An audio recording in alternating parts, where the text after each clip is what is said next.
کی ضرورت نہیں ہے. ان کے سامنے جب گفتگو کرتا ہوں اور وہ مجھے بعد میں بتاتے ہیں کہ جی میں نے فلاں سود چھوڑ دیا, میں نے فلاں سودی کاروبار سے جو ہے وہ میں نے منع ہو گیا, تو واقعہ یہ ہے کہ میں اللہ سے جو ہے دل میں شکر ادا کرتا ہوں اللہ کا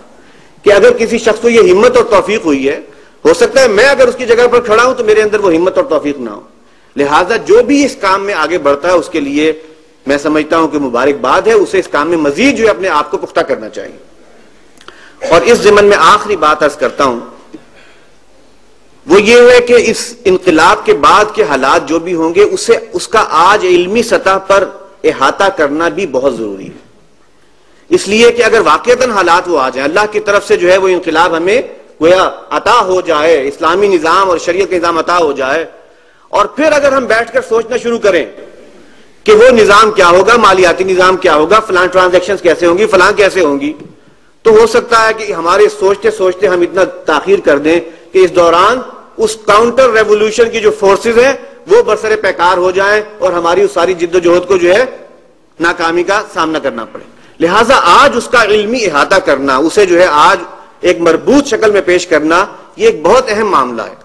اگر یہ کام قیام پاکستان سے پہلے ہوا ہوتا کہ آج کے دور میں اسلامی نظام معیشت کیا ہے, تو میں سمجھتا ہوں کہ قیام پاکستان وہ اتنا بڑا ایک واقعہ ہوا تھا کہ اس کے نتیجے میں ایک بہت بڑی تبدیلی کے ساتھ جو ہے وہ آگے بڑھا جا سکتا تھا. لیکن ہماری بدقسمتی کہ ہمارے پاس کوئی چیز تیار نہیں تھی, لہٰذا وہی نظام جو تھا ایک بینکنگ کا وہ رائج کرنا پڑا, اور جب ایک دفعہ چل پڑا تو پھر اس سے واپس ہی اور اس سے ہٹنا جو ہے بہت مشکل ہو جاتا. یہی معاملہ جو ہے مجھے ہمارے ایک دوست باسط بلال وہ بتایا کرتے تھے کہ ٹرینیداد کا کوئی علاقہ تھا, وہاں پر کوئی بہت بڑی جماعت, ایک بڑی جماعت تو نہیں, کوئی جماعت تھی جو اسلام کے لیے کام کر رہی تھی, اسلامی انقلاب کے لیے. بہت زیادہ ان کے کانسیپٹس کلیئر نہیں تھے, لہٰذا نتیجہ یہ ہوا کہ جب ان کی ایک موومنٹ ایک سٹیج پر پہنچی اور انہوں نے جو ہے وہ اوور کم کر لیا, کئی اہم مقامات پر قبضہ کر لیا, تو جب قبضہ کر لیا اور اب مل کر بیٹھے اور سوچا کہ اب کیا کرنا ہے, تو ان کے سامنے یہ بات واضح نہیں تھی کہ اب کیا کرنا ہے. اور اس کے بعد وہ اسی سوچ و بچار میں تھے, پریشانی میں تھے کہ اس کے بعد پھر جو ہے وہ آرمی وغیرہ نے جو ہے اپنی ساری اسٹرینتھ کو ریگین کیا اور انہیں جو ہے وہ ہٹا دیا. اب یہ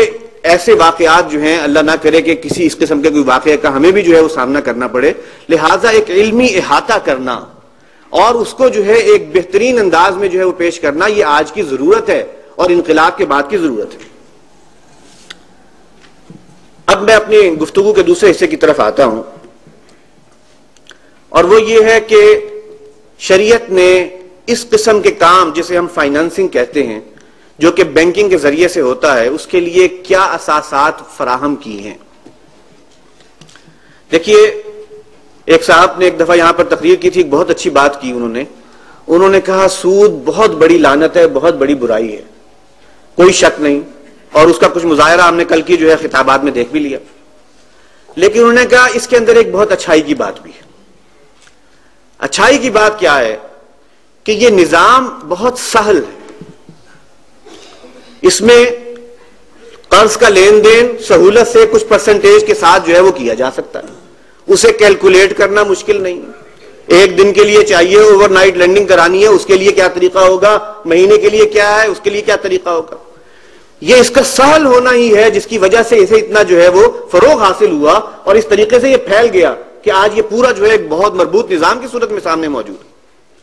باقی اس کے پیچھے کیا کانسپریسی ہے یہ ایک الگ مسئلہ ہے, لیکن سہل ہونا اس کا جو ہے,